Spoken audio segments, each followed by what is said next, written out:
नहीं साहब, वोट नहीं डाली है। मुश्ताक अहमद नाम है मेरा और मैं बहुत पुराना एक व्यापारी हूँ। इंदिरा चौक से है मेरा ताल्लुक़। पूर्व ईरान का मेरा क्षेत्र है और मैं हमेशा वोट आती रही, मगर अब की ये लिस्ट पूरी चेक करा ली, कहीं भी लिस्ट में हमारा नाम नहीं आया है। तो आप ही का नाम नहीं है, फैमिली का नाम? पूरी फैमिली का नाम नहीं है कहीं भी।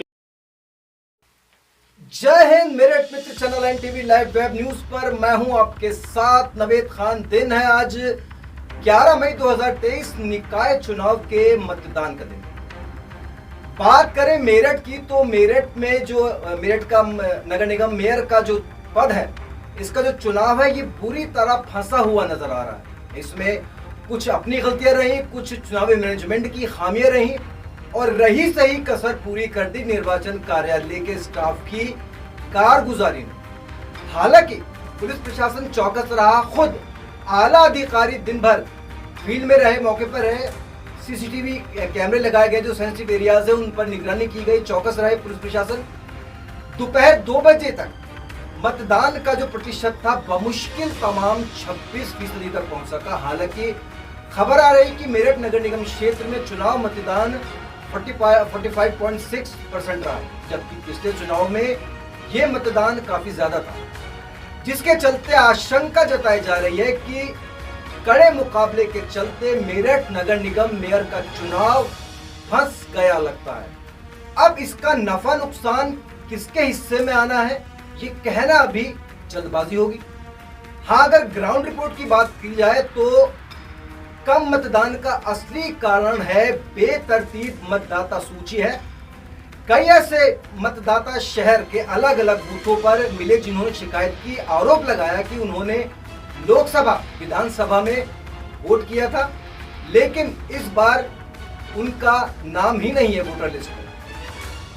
नाम कैसे कट गया, नाम क्यों कट गया, इसकी जवाब किसी के पास नहीं था।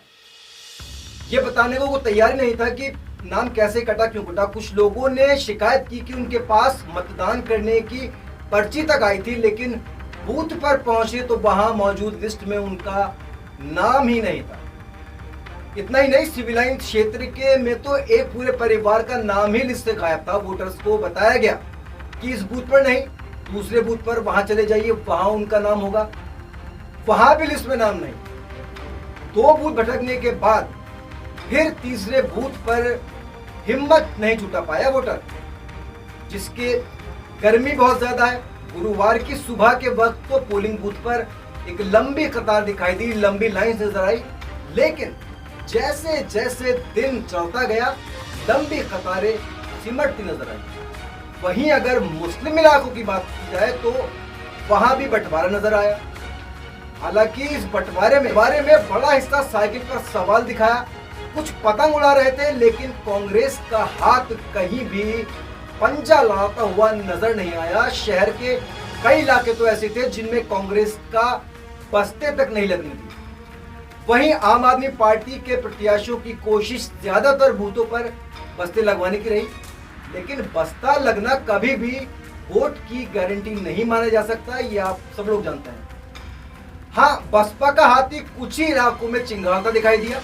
वहीं भाजपा और गठबंधन के प्रत्याशियों का जलवा अपने अपने इलाकों में भरपूर नजर आया, लेकिन कोई भी प्रत्याशी ऐसा महसूस नहीं हुआ जिसको लेकर कहा जा सके कि हर तरफ तेरा जलवा। इसके चलते मतदान का रुझान देखते हुए कयास लगाया जा रहा है कि मेयर का चुनाव कड़े मुकाबले में फंसा है। वहीं ग्राउंड रिपोर्ट में एक बड़ी चीज नजर आई है, इस बार बड़ी संख्या में निर्दलीय नगर निगम में पहुंच सकते हैं।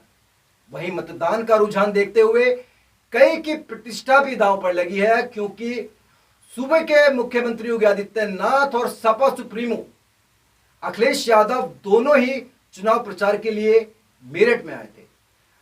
अब कम मतदान के क्या साइड इफेक्ट होंगे इसका अनुमान नहीं, लेकिन यह साफ हो गया कि मतदान कराने की तैयारियां कैसी थी। मतदान केवल 45% से कुछ ज्यादा रहने के बाद चुनाव साफ तौर पर फंसा नजर आ रहा है। अब चुनाव फंस किसका रहा है यह साफ हो पाएगा 13 मई को, जब परिणाम है।